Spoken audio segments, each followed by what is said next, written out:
Bismillahirrahmanirrahim. Alhamdulillahirabbil alamin.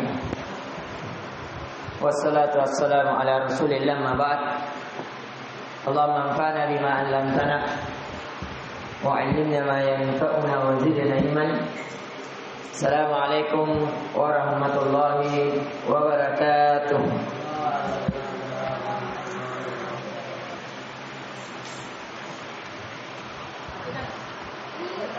Alhamdulillah, di pertemuan kali ini kita kembali dimudahkan oleh Allah Subhanahu wa taala dalam mengkaji ayat-ayatnya, dalam bertadabbur pada firman-firman-Nya.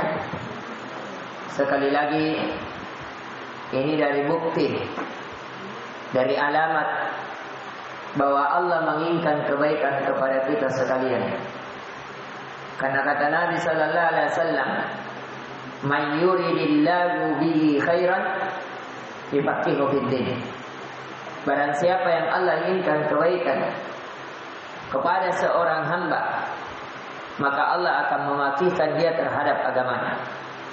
Tentunya faqih terhadap agama ketika seseorang faqih terhadap Al-Quran, faqih terhadap hadis Nabi sallallahu alaihi wasallam, faqih terhadap sejarah, dari sejarah manusia terbaik, sejarah Rasulullah sallallahu alaihi wasallam dan para sahabatnya, dan memahami hukum-hukum seputar hukum-hukum Islam yang alhamdulillah itu seluruhnya terkumpul ketika kita dimudahkan dalam mengkaji Al-Quran. Dan alhamdulillah, sebagaimana program kita di pesantren kita yang tercinta, Riyadhus Sunnah Makassar, menjadi suatu program ya setengah juz dalam 1 bulan, ya 2 bulan 1 juz, ya itu program kita, sehingga dalam 3 tahun kita menyelesaikan 18 juz, dipotong dari hari-hari libur yang mungkin saja sekitar 15 juz. Ya, nanti di program kalau masih lanjut sampai tingkat SMA, ya berarti selesai 30 juz dalam waktu 6 tahun. Dan memang demikian cara belajar. Ya, kami juga dahulu menghatamkan 30 juz di pondok itu dalam waktu kurang lebih hampir 7 tahun. Ya, begitu memang belajar sedikit demi sedikit. Ya, maka dari itu saya sangat senang mengajar tafsir karena menjadi bahan murajaah ya bagi saya, dan menjadi pengambil pelajaran, karena Al-Quran sangat dalam makna-makna dan konsekuensi hukum di dalamnya, yang tidak mungkin seorang hamba ketika membaca Al-Quran, walaupun dia membaca 1000 kali, pasti bacaan pertama, ya pada bacaan kedua, pasti pada bacaan kedua akan mendapatkan faedah lain dari ya bacaan yang dia baca sebelumnya. Kemudian di pertemuan kali ini kita akan melanjutkan dari surah Al-Qamar. Al-Qamar bermakna bulan. Al-Qamar bermakna bulan. Adapun dari keterkaitan dari surat yang sebelumnya di surah Al-Qamar, ini terdiri dari atas 55 ayat, termasuk surah Makkiyah, diturunkan sesudah surah At-Tariq. Was-samaa'i wat-tariq, kemudian turunlah surah Al-Qamar. Di sini menunjukkan pelajaran yang bisa dipetik bahwasanya susunan Al-Quran itu tidak seperti susunan yang diturunkan. Misalnya surat yang pertama kali diturunkan surah apa? Iqra. Tapi kalau kita buka Al-Quran, surah apa yang pertama kita lihat? Surah Al-Fatihah. Kenapa bukan surah Iqra? Ya, karena penyusunan Al-Quran itu disusun ulang. Ketika telah selesai turun Al-Quran, maka disusun ulang oleh Rasulullah sallallahu alaihi wasallam. Ya, dengan pantauan malaikat Jibril. Ini sebagian pendapat. Dan ada yang mengatakan juga dia tauqifiyah. Ini tadi tauqifiyahnya disusun oleh Rasulullah. Ada juga yang mengatakan bahwa dia disusun oleh Abu Bakar. Ya. Dan adapun mushaf Ali bin Abi Thalib itu sesuai dengan turunnya ayat. Jadi kalau di kitab Al-Qur'annya Ali bin Abi Thalib itu sesuai dengan turunnya ayat. Yang pertama Sabbismi rabbikal a'la, kemudian setelahnya Iqra bismi rabbikal khalaq, Iqra bismi rabbikal ladzi khalaq, dan seterusnya. Itu di mushafnya siapa? Ali bin Abi Thalib. Tapi mushaf Ali bin Abi Thalib tidak didapatkan manuskripnya, cetakannya. Ada yang mengatakan bahwa dia dibakar di zaman Utsman bin Affan. Karena pernah di zaman Utsman bin Affan, di zamannya Abu Bakar ketika terjadi perang, ya di situ perang yang mematikan banyak para sahabat, ada 70 sahabat yang meninggal. Kemudian disarankannya oleh Umar bahwa hendaknya engkau wahai Abu Bakar mengumpulkan Al-Quran dalam mushaf satu, dalam satu mushaf. Tapi pada saat itu dikumpulkan dalam 7 bacaan. Misalnya di surah Al-Fatihah, ya bacaan Maliki Yaumiddin atau Maliki Yaumiddin. Itu bacaan lain. Bacaan yang lain misalnya di surat Al-Fatihah, Ihdinas siratal mustaqim dengan so. Bisa juga Ihdinas siratal mustaqim. Itu bacaan lain. Boleh juga dengan zal, Ihdinas siratal mustaqim. Boleh. Itu bacaan-bacaan yang lain. Dan Al-Quran ini diturunkan dengan 7 bacaan.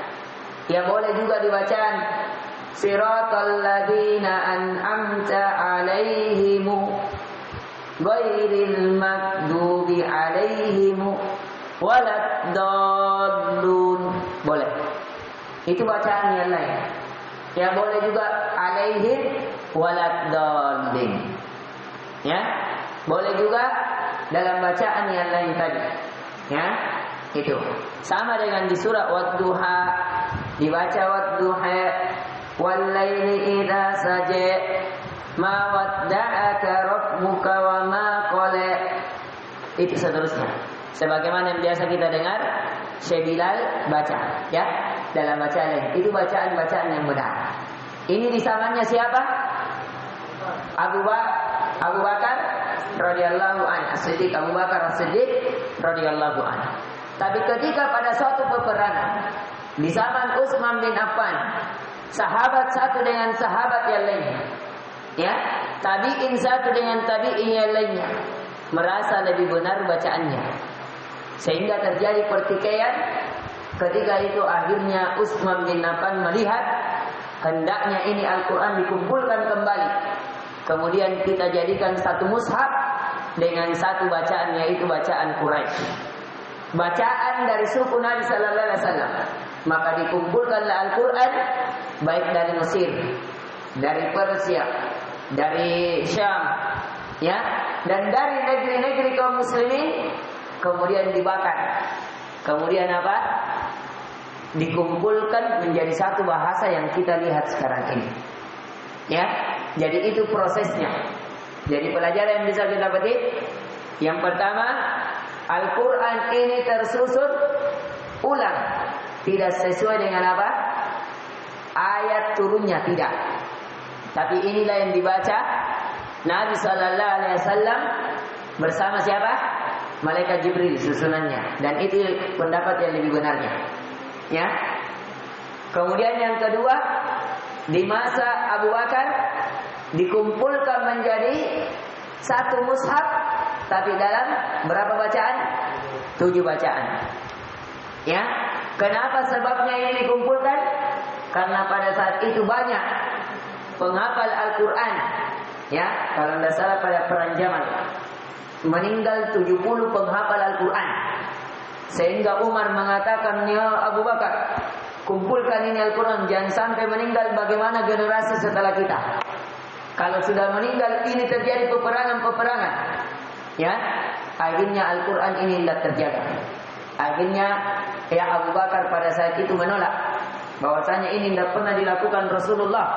Bagaimana saya mungkin akan melakukan yang tidak dilakukan oleh Rasulullah? Wahai Umar, seandainya saya diperintahkan memindahkan satu gunung besar, itu lebih ringan bagi saya dibanding apa? Memindahkan Al-Quran menjadi satu mushaf. Itu kata siapa? Abu Bakar. Ya, tapi Umar mengatakan ini kebaikan. Akhirnya alhamdulillah Abu Bakar diberikan hidayah oleh Allah. Akhirnya dikumpulkanlah beberapa sahabat yang ahli Al-Quran. Kemudian apa? Dikumpulkan menjadi satu Al-Quran, tapi di atas 7 bacaan. Kemudian di masa Utsman menjadi berapa bacaan? Di masa Utsman 1 bacaan. Bacaan siapa? Quraisy. Kenapa bisa dijadikan menjadi 1? Karena terjadi perselisihan, merasa bacaannya lebih benar dibanding yang lain. Ya? Jelas? Nah, kemudian kita masuk. Ya. Al-Qamar ini diambil dalam surat dari ayat yang pertama. Iqtarabatis sa'atu wan syaqqal qamar. Itu kata Al-Qamar. Jadi selalu kita ingatkan, memang banyak ayat yang diambil dari ayatnya sendiri. Nama suratnya ya. Al-lail wal-laili idza saja wad-duha. Ya, sama dengan Al-Qamar. Ya. Wan syaqqal qamar. Makanya dikatakan surat Al-Qamar, surat tentang bulan.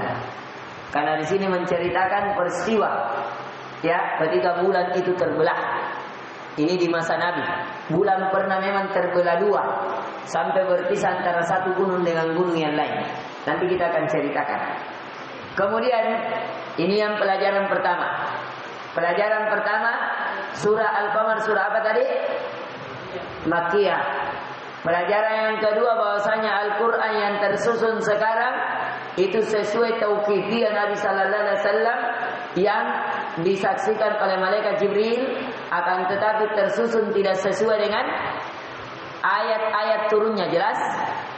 Kemudian Al-Quran bisa tersusun secara begini di masa Abu Bakar masih tersusun 7 bacaan, tapi di masa Utsman menjadi 1 bacaan sebagaimana yang kita saksikan di hari ini. Kemudian tadi kalau antum mau dapati bacaan 7 bacaan masih ada. Ya, di toko Mekah ada. Ya, di toko-toko Arab ada. Kalau antum mau salah satu mushaf yang selalu dipakai meroja al-Bilal itu bacaan 7 bacaan. Ya, yang biasa beliau itu minta ditasmi'. Ya, kalau kita sholat Jumat beliau cepat datang, itu biasa merojaah qiraat sabah beliau. Ya, karena beliau itu masih sering baca. Terkadang di sholat maghrib, sholat subuh ganti bacaannya dengan bacaan lain. Apalagi Ramadan, itu sudah pasti beliau biasa ganti-ganti bacaannya. Maka dari itu kami mengajak, kalau nanti ya mau untuk iktikaf di Masjid Jaib itu paling bagus. Ya.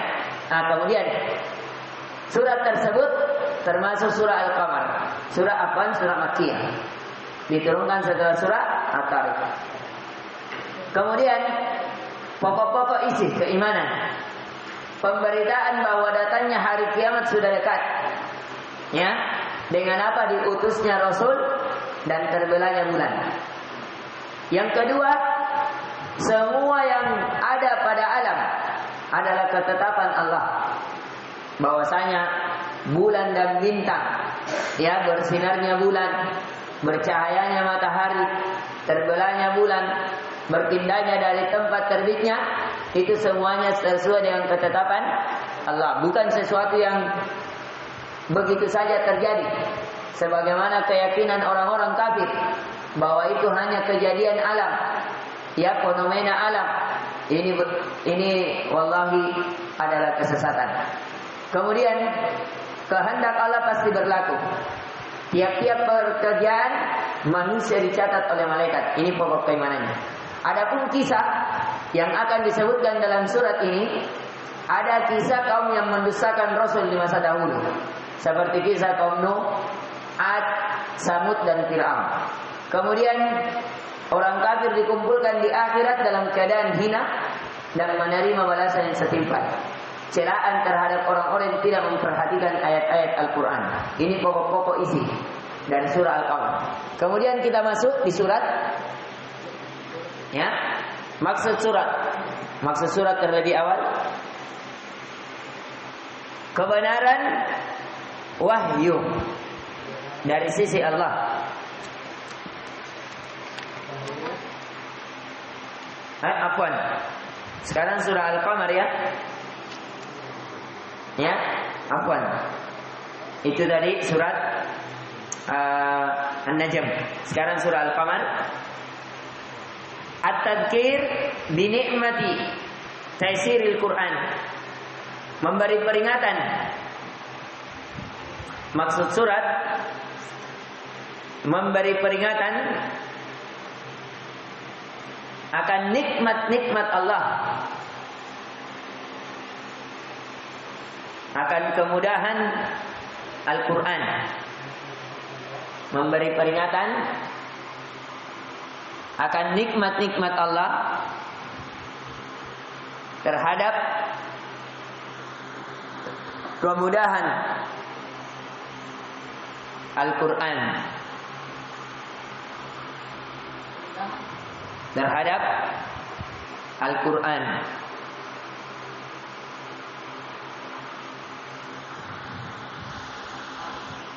Terhadap Al-Quran. Kemudian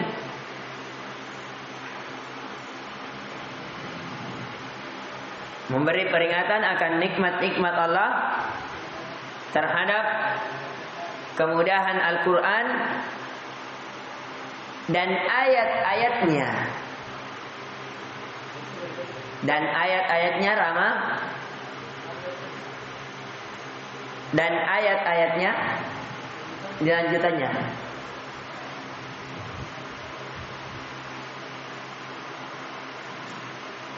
Serta peringatan-peringatannya. Serta peringatan-peringatannya.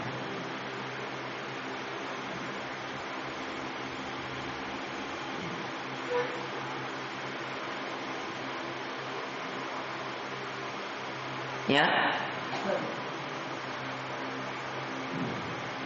Kemudian kita masuk ke tafsir.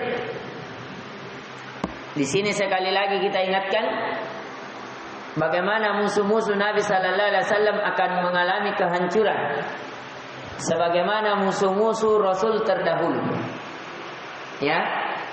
Padahal mereka sudah datang bukti mukjizat.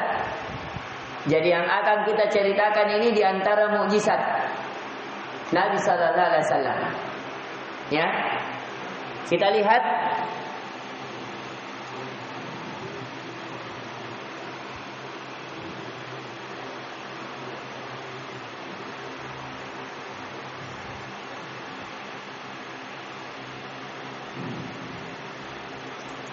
tentang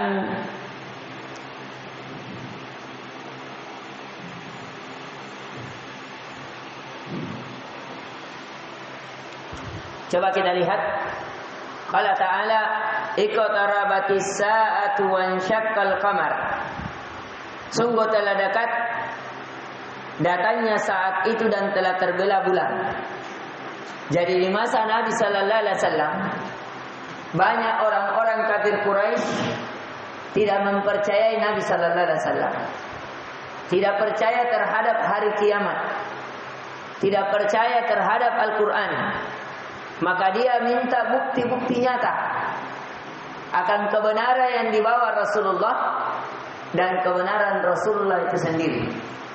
Maka bukti nyata yang mereka lihat adalah dengan terbelahnya bulan. Jadi mereka meminta mukjizat. Ya sebagaimana Nabi Musa telah membelah laut, maka dia meminta agar apa diberikan juga yang bisa dia lihat pada mata. Maka Nabi sallallahu alaihi wasallam menghempaskan pedangnya, maka terbelahlah bulan.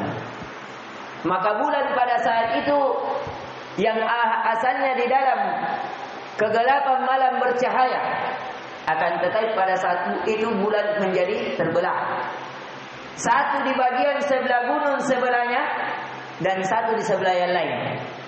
Maka pada saat itu manusia terbelalak melihat, menganggap bahwasanya kiamat sudah mau terjadi. Maka bergetarlah hati mereka. Orang-orang yang dalam perjalanan itu juga sampai singgah di dalam perjalanannya. Apa yang terjadi ini kira-kira kita saja pernah terjadi apa istilahnya itu gerhana bulan, tertutupnya bulan secara penuh. Bagaimana sudah hebohnya, seakan-akan kayak mau kiamat. Semua orang ingin melihatnya. Bagaimana lagi kalau ini yang dia lihat bulan terbelah pada saat itu. Maka orang-orang beriman pada saat itu, betul ini dikatakan Muhammad. Dia minta agar dibelah bulan. Ya, dengan izin Allah. Ini diantara mukjizat Nabi Sallallahu Alaihi Wasallam. Sebagaimana Nabi Musa mampu membelah laut biiznillah, Nabi Sallallahu Alaihi Wasallam juga mampu membelah bulan. Akan tetapi setelah itu, ya, Abbas berdiri dulu. Orang-orang kafir Quraisy menganggap bahwasanya ini dia disihir, matanya tersihir, sehingga pada saat itu mereka menganggap bahwa dia hanyalah tersihir. Ya, kemudian datanglah orang-orang dalam perjalanan tadi, bahwasanya, apakah kamu melihat tadi bahwasanya bulan telah terbelah? Bayangkan, kalau mereka menganggap dirinya tersihir, kenapa orang yang lain yang dalam perjalanan baru tiba di Mekah sempat juga menyaksikan hal yang seperti itu? Berarti ini bukan bukan sihir, karena kalau orang yang tersihir, yang disihirnya hanya orang yang ada di hadapannya. Ini tidak dilihat oleh semua orang, karena bulan itu bisa dilihat tanpa orang berdesak-desakan. Sebagaimana Nabi Sallallahu Alaihi Wasallam katakan bahwasanya kalian satarawna rabbakum kama tarawna al-qamar la tadammuna biha. Kalian akan melihat Tuhan kalian sebagaimana kalian melihat bulan. Kalian tidak perlu berdesak-desakan untuk melihatnya. Kalau kita mau pergi lihat bulan, apakah kita berdesak-desakan? Tidak. Semua orang melihatnya di seluruh penjuru dunia. Begitu juga nanti kita ketika melihat Allah. Ya, kita tidak perlu berdesak-desakan. Kemudian qala ta'ala wa iyyarau ayatan yu'ridu wa yaqulu sihrun mustamir. Kemudian, dan jika mereka orang-orang musyrikin melihat sesuatu tanda mukjizat, mereka berpaling dan berkata ini adalah sihir. Jadi mereka mengatakan apa? Sihir-sihirnya jinnya Muhammad, balik-balik mata ji. Ya, najarikan mata tak bisa kayak apa? Kayak orang yang melihat bulan terbelah padahal tidak terbelah. Padahal hari ini pernah orang-orang barat, ya, ketika ingin ke bulan, ternyata ketika penelitiannya itu betul mendapatkan penemuan bahwa pernah bulan memang terbelah. Yang namanya terbelah pasti ada bekas retakan atau tidak? Pasti ada. Dan sampai sekarang kalau antum melihat bulan itu ada bekas retakan. Ya, antum perhatikan saja. Paling enak kalau kami di kampus kami kemarin jalan-jalan anak-anak pondok kami yang ada di awal Islam itu bisa melihat bulan dengan mikrofon. Jadi kalau alat yang bisa melihat hilal atau melihat bulan pakai teropong begini panjangnya, ya, teleskop, itu ada di kampus kami, Unismu. Ya, di atasnya, di lantai 17 kalau nggak salah. Ya, kita naik ke atas dan itu bisa dilihat pakai teropong. Semua santri itu diperlihatkan supaya bisa belajar bagaimana kesaksian bulan tersebut dan bagaimana cara mengetahui waktu sholat dan bagaimana cara menghitung, ya, kapan masuk hilal, masuknya Ramadan. Itu kuncinya. Insya Allah nanti akan kita buatkan, kita minta izin agar bawa antum juga jalan-jalan ke sana. Kebetulan penjaganya teman kami. Insya Allah nanti saya minta agar diberikan waktu untuk kita berjalan-jalan juga ke sana, lihat, ya, bisa juga melihat. Ya, ada foto-fotonya. Ya,